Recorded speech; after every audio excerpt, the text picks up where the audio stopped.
It's been good to be here. I would like to thank Brother Sean for the opportunity to preach and the good room and the good food. But I'd like to thank all those who gave to our missions trip for me and my sister. I'd like to thank you personally and publicly. And we'll be reading in Exodus chapter number 9 and verse number 19. Exodus chapter 9 and verse number 19. It says, Send therefore now, and gather thy cattle, and all that thou hast in the field, for upon every man and beast which shall be found in the field, and shall not be brought home, the hail shall come down upon them, and they shall die.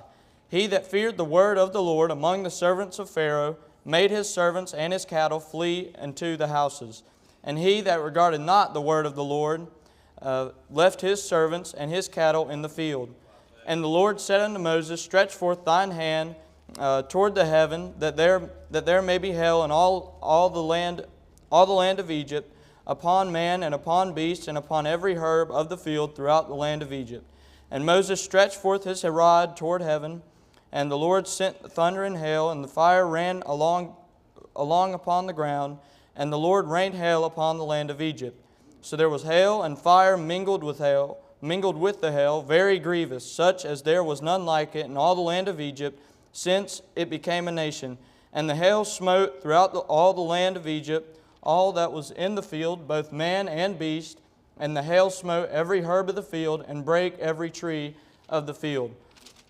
Here in this passage we find that this is one of the plagues, one of the things that happened to Egypt, and it's Pharaoh's cause of not letting the people of Israel go.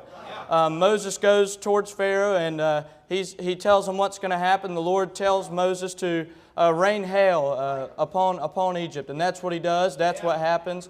But he says, and he tells all the people of Egypt, if you don't want to get killed, if you don't want to get rained and hailed on, go inside, take cover, take shelter.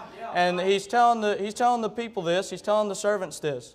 And I began to think, why didn't they do it? I mean, they've seen all the other plagues happen before this. They've seen the rivers turn to blood, the frogs and the lice, and everything that's happened before. And then he says this. He says, you're going to die if you don't take shelter.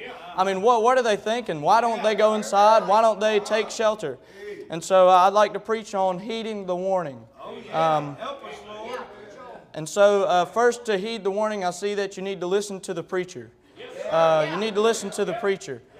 We sit and we listen to the preachers and the Sunday school teachers, and the people in our lives tell us not to get out and sin, not to get out in the world, not to get into things that we shouldn't, and we listen to them tell us Sunday after Sunday, Wednesday after Wednesday, and we disregard the Word. We disregard what they say. We disregard what they have done.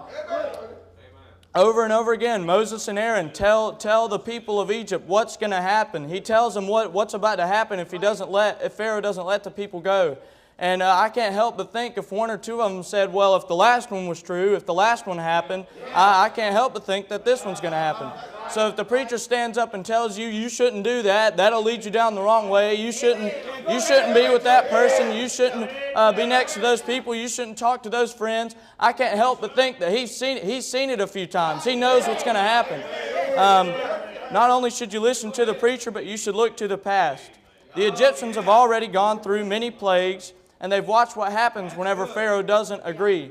And I can't help but think that there's people in my life, there's people that I know that I've watched get out into sin, that you've watched get out into sin, and you watch what happens whenever they don't listen to the preacher, whenever they don't look at the examples God has given them. I think about my dad, how he got out, and you can ask anybody that's gotten out in sin, anybody that's done things that they're not proud of, they'll say that they're not proud of it. They say that they don't want you to do it. You shouldn't get out into it. So you can look to other people's past, you can look at other people's experiences and learn from them.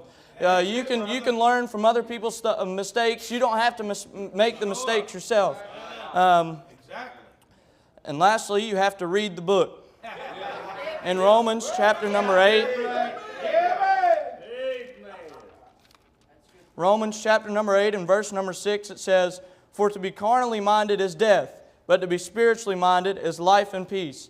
But because the carnal mind is an enmity against God, for it is not subject to the law of God, neither indeed can be. You have to read the book. The book clearly states what will happen if you get out into certain stuff. There's so many lessons, so many experiences that have happened in the Bible. You can think about King David and Bathsheba looking at things that he shouldn't. Like they said last night, I can't help but think that that wasn't the first time that he got up there and was looking out at Bathsheba.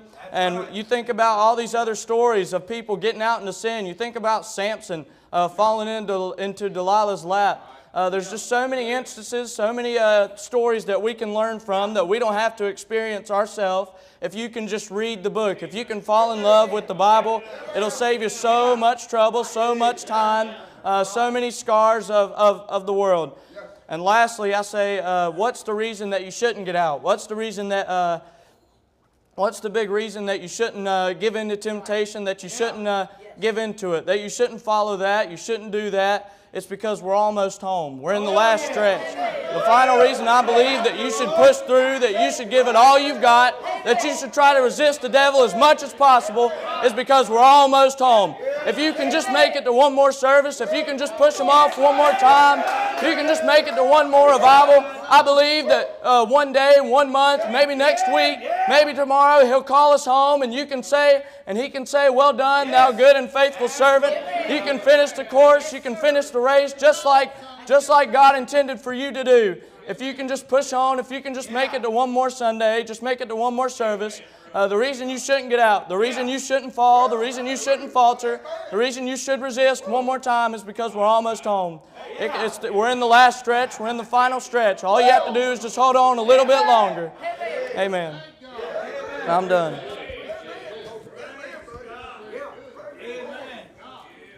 Wasn't that good? That's wonderful. That's